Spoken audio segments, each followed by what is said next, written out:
Kontrak cinta 1 tahun. Part 17. Cemburu. Pak Arman yang sedang duduk di ruang keluarga sangat heran mendengar suara istrinya dari arah kamar Ratu. Ia berpikir kalau wanita itu bersikap berlebihan karena harus mengeluarkan suara keras di pagi hari. Tanpa pikir panjang, ia pun segera melangkah menuju kamar Ratu. Ada apa ini? Masih pagi udah pada ribut. Pak Arman bertanya di depan istri, anak, dan menantunya. Ratu gak ngerti dengan sikap mama, Pak, ucap Ratu sambil melihat ke arah ibunya. Ada apa, Ma? Tanya Pak Arman kepada istrinya. Anak ini, Pak, dikasih hati malah ngelunjak. Mama kasih izin tidur di sini, bukan berarti memanfaatkan keadaan. Bu Bella memberikan penjelasan kepada suaminya. Manfaatin apa, Mah? Apa salahnya seorang suami menemani istrinya? Ratu tidak terima dengan tuduhan ibunya. Suami yang tidak menganggap istrinya, itu yang kamu maksud sebagai suami? Jawaban Bu Bella membuat Revan merasa bersalah. Kenapa Mama gak bisa lihat perubahan yang sekarang dari diri Mas Revan? Dia sudah berusaha menunjukkan sikap peduli dan bertanggung jawab pada Ratu.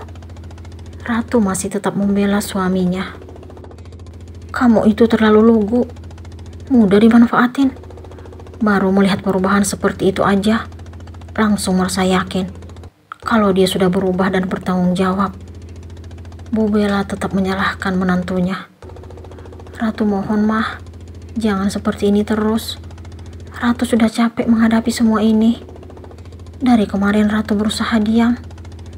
Tapi ternyata Mama masih saja tidak bisa mengubah penilaian terhadap Mas Revan. Tidak semudah itu Mama percaya pada laki-laki yang tidak menghargai pernikahan. Kamu aja yang mudah terpengaruh. Cukup, Mah. Ratu tiba-tiba merintih sambil memegang perutnya. Kamu kenapa, sayang? Revan langsung meraih tubuh Ratu. Perut aku sakit, Mas. Ratu, kamu kenapa, Nak? Pak Arman panik melihat putrinya. Ratu makin lemah karena merasakan sakit hingga akhirnya pingsan. Revan langsung menggendongnya lalu merebahkan ke tempat tidur. Bu Bella yang melihat keadaan anaknya merasa bersalah dan bingung. Namun, dalam keadaan bingung, ia tetap ingat menghubungi Dokter Alia melalui ponsel. Sementara Revan berusaha mengusap-usap kedua telapak tangan Ratu, lalu mengoleskan minyak angin di bawah hidungnya. Ia sangat bingung karena Ratu masih tetap belum sadarkan diri dari pingsan. Kamu apain anak Mama, Van? Kenapa dia tiba-tiba pingsan? Bu Bella masih menyalahkan Revan. Revan gak apa-apain Ratu, Mah. Revan sangat heran melihat ibu mertuanya yang selalu melemparkan kesalahan kepadanya. Jangan bohong kamu. Bu Bella tidak percaya dengan pengakuan Revan. Cukup, Mah. Bisa nggak sih jangan bahas yang lain? Lihat kondisi anak kita, Mah. Pak Arman kembali membuka suara setelah melihat sikap istrinya. Bu Bella akhirnya terdiam setelah mendengar ketegasan suaminya. Namun, ia masih tetap tidak terima kenapa Ratu pingsan pagi ini. Ia menaruh curiga kepada Revan melakukan sesuatu dengan Ratu tadi malam. Setelah menunggu beberapa menit, Dokter Alia akhirnya tiba. Ia diminta Bi Ija langsung menuju kamar Ratu. Semua penghuni rumah tersebut telah menunggu kehadirannya. Pagi semuanya, sapa Dokter Alia setelah berada di kamar Ratu. Bu Bella menyambut kedatangan Dokter Alia.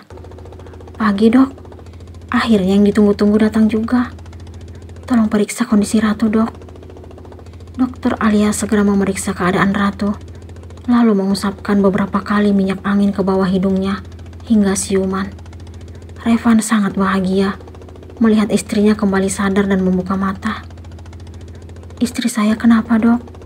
Tanya Revan kepada Dokter Alia setelah selesai melakukan pemeriksaan. Yang saya lihat si Ratu tertekan, banyak pikiran, hingga dia bingung. Jangan sampai berpengaruh pada janinnya. Penjelasan dokter Alia membuat Bu Bella merasa bersalah. Mama udah dengar? Pak Arman langsung melontarkan pertanyaan itu kepada istrinya yang hanya terdiam. Ratu gak boleh terlalu banyak mikir. Dia harus terhibur. Dokter Alia kembali memberikan penjelasan. Baik dok, kami akan melakukan yang terbaik untuk istri saya. Revan menimpali penuturan dokter Alia. Baiklah, ini saya kasih resep obat yang diperlukan Ratu. Kalau ada apa-apa, langsung hubungi saya lagi. Dokter Alia menyerahkan selembar kertas kepada Revan. Setelah selesai melakukan pemeriksaan dan menjelaskan tentang kondisi Ratu, dokter Alia segera beranjak meninggalkan kamar Ratu. Ia diantar oleh asisten rumah tangga hingga ke depan rumah. Jangan pergi mas, pinta Ratu kepada Revan. Iya sayang, aku di sini. Revan menggenggam tangan wanita itu lalu menciumnya. Pak Arman dan Bu Bella tidak dapat berbuat apa-apa melihat pemandangan itu. Pak Arman melirik ke arah istrinya untuk memberikan isyarat agar mereka meninggalkan kamar Ratu. Kedua orang tua tersebut ingin memberikan waktu untuk berduaan kepada anak dan menantunya.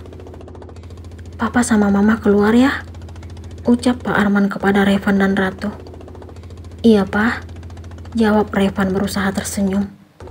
Ratu juga memberikan senyuman kepada ayahnya, tetapi ia terdiam saat melihat ke arah ibunya.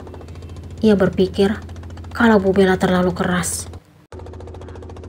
Hari ini, Revan dan Ratu sangat bahagia karena akhirnya dapat menghabiskan waktu berdua setelah sekian lama. Ratu menunjukkan pancaran kebahagiaan di wajahnya karena mendapatkan kasih sayang nyata dari suami tercinta. Ia merasa menjadi wanita paling beruntung sebab Revan telah membuka hati dan bersedia menerima dirinya sebagai istri.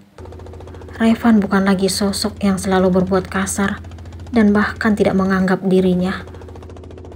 Penantian panjang itu akhirnya berlalu dan telah sampai pada tujuan yang nyata. Revan telah mewujudkan semua yang Ratu inginkan dan impikan selama ini. Wanita itu telah berhasil mendapatkan cinta dan kasih sayang suaminya. Kedua insan itu sekarang sedang menikmati acara televisi di ruang keluarga. Bu Bella yang menyaksikan senyum kebahagiaan di wajah Ratu tidak mampu berbuat apa-apa. Ia hanya bisa diam melihat perhatian yang Revan berikan kepada anaknya itu. Saat sedang bermanja dengan Revan, Ratu dikagetkan oleh suara cinta yang muncul bersama Bimo. Mereka berdua ingin memberikan kejutan kepada teman terbaik mereka yang selalu bersama saat di kampus. Surprise! Cinta langsung menghampiri Ratu. Cinta? Ratu langsung duduk dari rebahan di kasur yang ada di depan televisi, sedangkan Revan beranjak lalu memilih duduk di sofa. Apa kabar, Rat? Udah lama banget kita gak ketemu. Cinta merangkul Ratu. Alhamdulillah baik. Tahu dari mana kalau aku di sini? Tanya Ratu penasaran, lalu melepas rangkulan Cinta. Dari Tante Bella, ucap Cinta. Oh, tahu dari Mama toh. Sementara itu, Revan dan Bimo duduk bersebelahan. Revan sangat heran melihat pandangan Bimo ke arah Ratu. Kenapa memandang istri saya seperti itu? Revan akhirnya melontarkan pertanyaan itu kepada Bimo. Maaf. Bimo tersadar dari pandangannya kepada Ratu. Kenalin, saya Revan, suami Ratu. Revan mengulurkan tangannya. Saya Bimo, sahabat Ratu sejak SMA. Bimo menerima jabatan tangan Revan. Oh, ternyata udah lama kenal istri saya. Iya, walaupun sudah kenal lama, tapi tidak harus menatapnya seperti yang Anda lakukan tadi. Terus terang, saya tidak suka jika istri saya ditatap seperti itu oleh lelaki lain. Revan menunjukkan rasa cemburunya di depan Bimo. Maaf, saya tidak ada maksud apa-apa. Bimo berusaha meyakinkan Revan. Iya, saya percaya. Revan berbohong di depan Bimo. Revan sama sekali tidak percaya dengan apa yang Bimo ucapkan. Ia melihat dengan jelas ada makna tersembunyi dari tatapan laki-laki itu untuk istrinya. Ia kesal karena wanitanya dikagumi oleh pria lain, walaupun itu sahabatnya sendiri. Sayang, Bimo kok didiemin? Malah asik ngobrol berdua. Revan mengingatkan Ratu dengan keberadaan Bimo. Dia mah dari dulu hobi diam, Mas. Ratu melihat ke arah Bimo. Diam sama semua orang atau hanya sama kamu aja? Revan melirik ke arah Bimo. Cinta heran mendengar penuturan Revan. Ia menebak kalau suami sahabatnya itu menyadari perasaan terpendam Bimo terhadap Ratu. Ia sangat kasihan melihat Bimo dengan pertanyaan yang menyudutkan dirinya. Aku juga gak perhatiin, Mas. Yang aku ingat dari zaman sekolah, dia lebih banyak diam kalau sedang bersamaku. Ratu memberikan penjelasan kepada suaminya. Oh gitu, ya udah, ngobrolnya dilanjutin aja. Revan meminta Ratu kembali melanjutkan perbincangannya dengan Cinta. Sementara Bimo merasa tidak nyaman melihat tingkah Revan. Ia tidak pernah menyangka kalau laki-laki itu menyadari sikapnya terhadap Ratu. Apakah Revan tahu kalau Bimo memendam rasa terhadap Ratu?